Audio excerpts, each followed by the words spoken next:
Hello, hello. Welcome back to Mind Your English. I'm Desmond. And I'm Wren. Hi, everyone.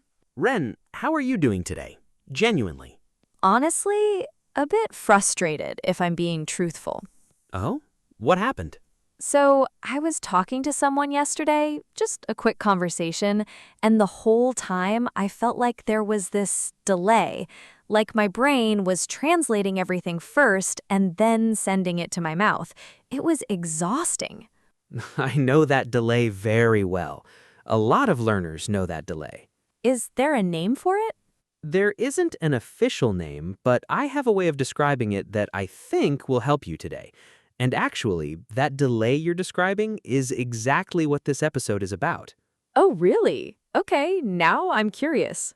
I've got 3 strategies today, and I think by the end, that delay is going to feel a lot smaller. Okay, now you have to tell me. What's the topic? Today, we're talking about how to stop translating in your head and start thinking directly in English. Oh, that's exactly my problem. So here's the thing. A lot of learners, including you, it sounds like, have built a little office inside their head. A little office? Yes, picture it. You hear something in English, and instead of just understanding it, your brain sends it to this office. There's a translator sitting at a desk in there, and the translator takes the English sentence, converts it into your first language, thinks about what to say back, converts it again into English, and only then does it come out of your mouth. That's literally what it feels like. The translator is a hard worker. Honestly, give them some respect. They're doing a lot of work in there. But the problem is, they're slow. They cause that delay you felt yesterday. So, what's the goal? Get rid of the translator completely? Not exactly. The goal is to give the translator fewer things to do. Slowly, over time, you want to build a second path, a path where English goes straight from your ears, or your eyes, directly into understanding. No office, no desk, no translator needed for that piece of language anymore. Okay, that actually makes sense. So, today you're going to show me how to build that direct path? Exactly. 3 ways to build it, and we're going to do them live, right now, using things you actually care about. Oh, I like that already. Before we get into it, though, if you're listening and this is your first time here, we'd love it if you stuck around. Hit subscribe. Share it with someone who's also learning.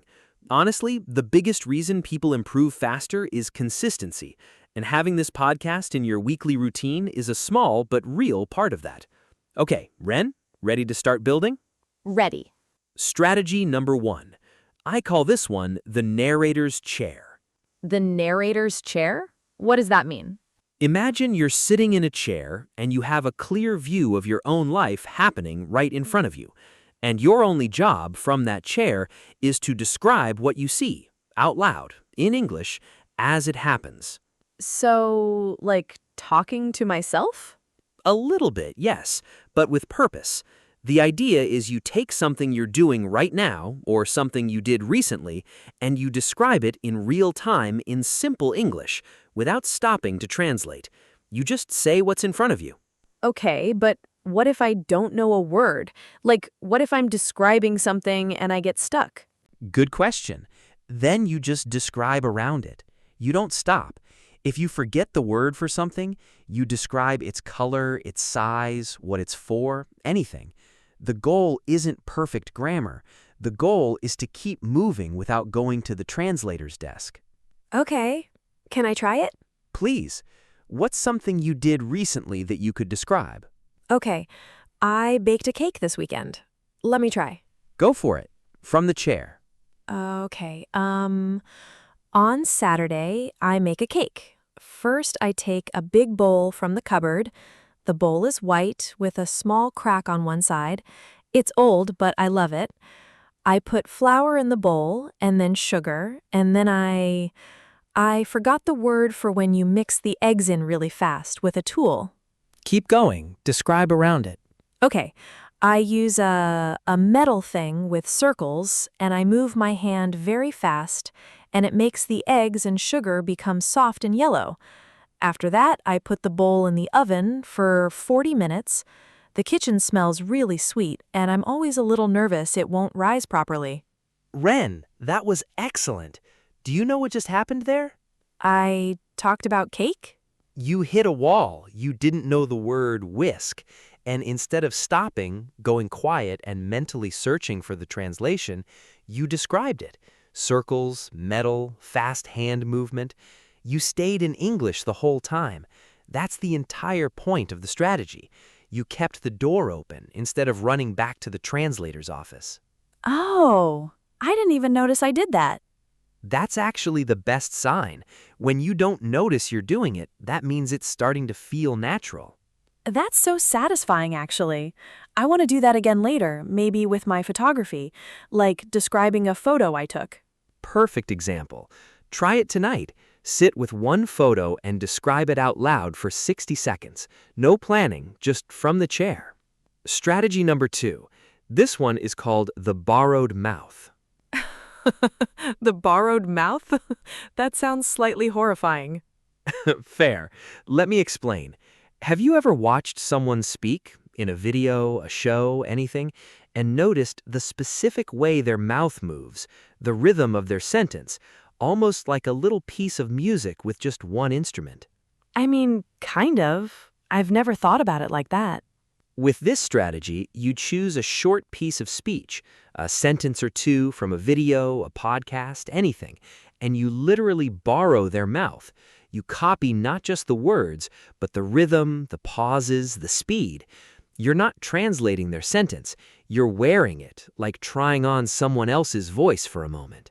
Wait, so I'm not supposed to think about what the words mean? You can know what they mean, sure, but in the moment you're copying it, your main job is the rhythm. You're training your mouth and your ear to move together, in English timing, not in your first language's timing. That's actually a different skill than understanding meaning. Understanding is the office, rhythm is the body. Okay. Can I try this one too? Yes, I'll give you a short line and you borrow it. Here it is. I can't find my keys anywhere, and I'm already late. Okay. I can't find my keys anywhere, and I'm already late. Good. Try it once more, but really copy the speed. The first part is a little faster, and then there's a small pause, and then the second part slows down a bit, almost like you're sighing. Okay. I can't find my keys anywhere, and I'm already late. That pause right there, that was really good. That tiny breath before, and I'm already late. That's exactly the kind of natural rhythm native speakers use all the time, and most learners skip right over it because they're focused on the words instead of the music underneath them. That's such a strange feeling, like I borrowed a stranger's sentence and it fit better than I expected. That's a great way to put it. Now, you mentioned you play football on weekends, right, with friends? Yeah, every Sunday. Perfect. Next time you watch any football commentary in English, pick one short line the commentator says, something simple like, and he passes it back, and borrow it. Say it with their exact rhythm. You'll start noticing the shape of English sentences without even trying to study it. Okay. I'm actually excited to try that on Sunday. Strategy number 3. I call this one the quick swap. Okay, this name sounds the friendliest so far. It might be the simplest too, but it's powerful. The idea is this. Throughout your day, every time you're about to think a small thought in your first language, you stop and you swap it for the English version right there in the moment. Not later, not when you're ready, right then. Like, what kind of thoughts? Tiny ones. I'm hungry. This bag is heavy. That dog is fast. The small, automatic thoughts that float through your mind all day without you noticing. Normally, those thoughts happen entirely in your first language because they're so quick and automatic. The swap means catching just a few of them every day and saying them in English instead, even silently in your head. Wait, so I don't even have to speak out loud for this one? You can do it silently, yes, though saying it out loud, even quietly, helps even more in the beginning. But the real skill here is the catching, noticing the thought is happening and redirecting it before it finishes in your first language. Can I try one right now? Go for it. What's a small thought you're having right now? Okay. Honestly, right now I'm thinking, I hope I don't make a mistake on this last one. let me swap it. I hope I don't make a mistake on this last one. Ha ha ha. You just did the strategy while being nervous about the strategy. I did, didn't I? And notice, you didn't pause for 10 seconds to build that sentence piece by piece. It came out close to immediately because it was a real thought, happening in real time, not a sentence you prepared. That's exactly the swap in action. That's kind of amazing, actually. It felt so much more natural than when I try to make a sentence on purpose. That's the whole secret of this one. It works because real thoughts are quick and a little messy, and quick and messy is exactly how natural speech actually works. You mentioned baking earlier. Try this next time you're in the kitchen. Every small thought, this needs more sugar. I forgot to turn the oven on. Just swap it as it happens. I'm definitely going to mess that up the first few times. Good, you're supposed to. Okay, so let me see if I can say these 3 back in my own words. Go for it. The first one, the narrator's chair, that's describing what's happening around you out loud and not stopping when you don't know a word. Exactly.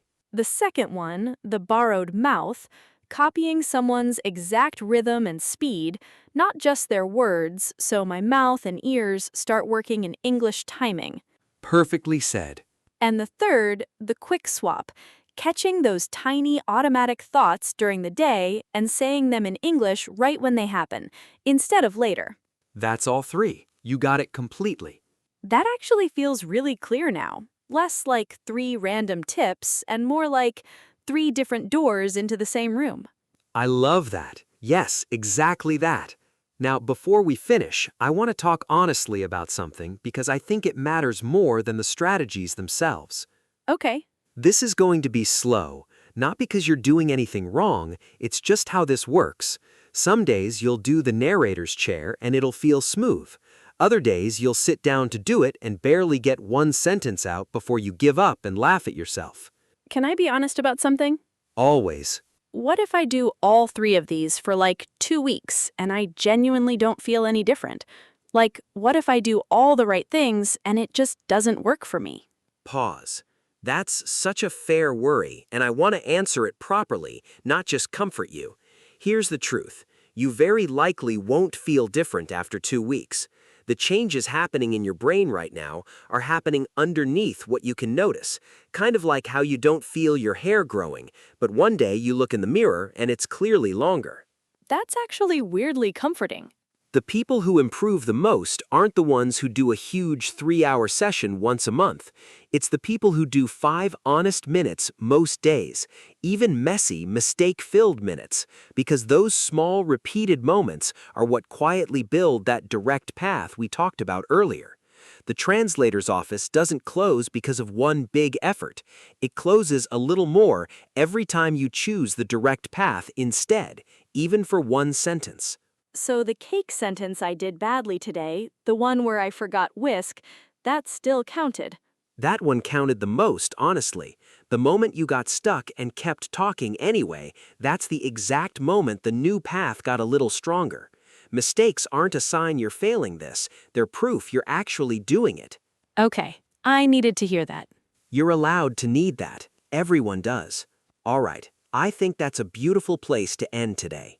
It really is. Thank you for this, genuinely. Thank you all so much for listening today. If this episode helped you even a little bit, it would mean a lot if you subscribed and shared it with someone you know who's learning English too. These episodes really do reach further when you pass them along. And we have a question for you, and I'm genuinely curious about the answer. Out of these 3, the narrator's chair, the borrowed mouth, or the quick swap, which one do you think would fit into your day the most naturally? And what's one small moment in your day where you could try it? Tell us in the comments. We really do read them. We do. I'll be checking mine while I make another cake, probably. Narrating the whole thing, I hope. Obviously. Take care, everyone. We'll see you next time. Bye, everyone.